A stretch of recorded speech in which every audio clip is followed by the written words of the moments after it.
Hello friends, बरायबाय Bodo Job Info official YouTube channel दा लोगोफोर SSC MTS नि exam नि बागै आरो लोगोसे एडमिट जों डिटेल्स को नायनोसै माब्ला नोंथांमोनाहाय डाउनलड खालामना लानो हागोन आरो बिनि सेलेक्शन प्रसेसआ माब्रैमोन जों डिटेल्स को नायनोसै अफिशियेल नोटिफिकेशननि गेजेरजोंहाय जाय नोंथांमोना Bodo Job Info YouTube चेनेलाव गोदान नोंथांमोनाबो साबस्क्राइब खालामना ला बेफोरबादि साख्रिनि आपडेट मोनबाय थानो दा फाइनाली नोंथांमोना एग्जामा जासिगोन आरो बे एग्जामा फार्स्टआव अनलाइन एग्जाम जागोन मेनिफ्राय जागोन आरो नोंथांमोनाहाय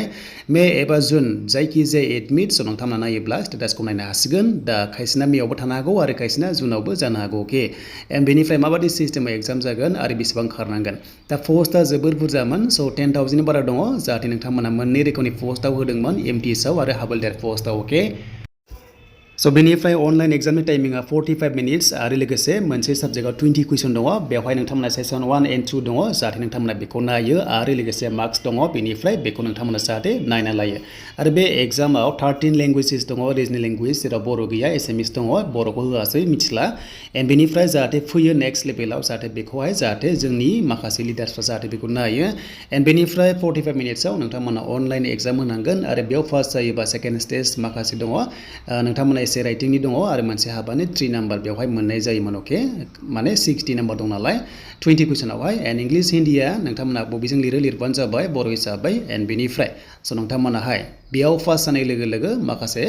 फिजिकल टेस्ट दङ बेनो जाबाय थाबायनाय टेस्ट दङ हावलदार पोस्टआव अके अनलि हावलदार पोस्टआवल' थाबायनाय दङ दा हौवाफ्रा 1600 मिटार्स थाबायनांगोन 15 मिनिट्सआव एन्ड बेनिफ्राय सो नोंथांमोना फिमेला 1 किल'मिटार थाबायनांगोन 20 मिनिट्सआव जोबोर इजि फरेस्टनि बायदि अके एन्ड बेनिफ्राय हाइटआ जोंनि एसटिआ एसे खम 157.5 निफ्राय 5 माइनास खालाम अब्ला ओंखारगोन एन्ड बेनिफ्राय चेस्टआ 81 जाहैथारनांगोन सो नोंथांमोना एक्सपेन्ड खालामबा बेखौ बुंदों एन्ड फिमेलनि हाइटआ 152 सेन्टिमिटारनिफ्राय 2.5 माइनास खालाम अब्ला ओंखारगोन एसटि हिसाबै बा आसामनि हिसाबै एन्ड बेनिफ्राय सो नोंथांमोना वेटबो दङ बेखौ जाहाथे टेनसन दाला एन्ड बेनिफ्राय जोंहा एडमिटखौ माबोरै नायो जों दानिया डिटेल्सखौ नायनोसै फैदो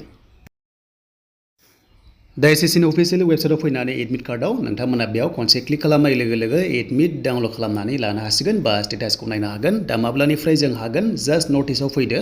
एन्ड नटिसआव फैनाय लोगो लोगो जोङो स्टेटासखौ नायनो हागोन बा एडमिट नोंथांमोना डाउनलड खालामनानै लानो हागोन दा बेयाव मोनसे दङ नोंथांमोना स्टेटास बेयाव क्लिक खालामबानो नोंथांमोनाहाय नायनानै लानो हागोन अके जास्ट जों बेयाव नायनोसै फैदो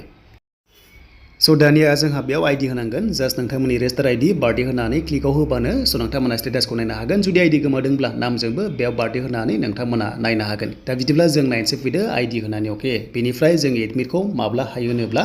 जास्ट एग्जामनि सानब्रै सिगां नोंथांमोना एडमिट कार्ड डाउनलड खालामनानै लानो हागोन आरो एग्जाम सेन्टारा बेयावनो गासैबो डिटेल्सआ दंखाजोबो एडमिटआवहाय दा बेयाव जोङो सासेनि आइडि होबाय एग्जाम डेटआ 15 जुनाव दङ बेनि सिगांबो जागोन उनावबो जागोन खायसेनिया एन्ड बेनिफ्राय एग्जाम सेन्टार टेस्टफोर ओंखारदों 3:30 PM निफ्राय जागायगोन माने शिफ्टआ 1 to 3 थायो बेखायनो फुं बेलासि जागोन एडमिटखौ नोंथांमोनाहाय सानब्रै सिगां डाउनलड खालामनानै लानो हागोन स' बिनि सोमोन्दै एसएससि नोंथांमोननि MTS पस्टआव आरो बे पस्टआ जोबोर मोजां MTS आरो हावलदार पस्टआव स' नोंथांमोना साख्रि मोननो हागोन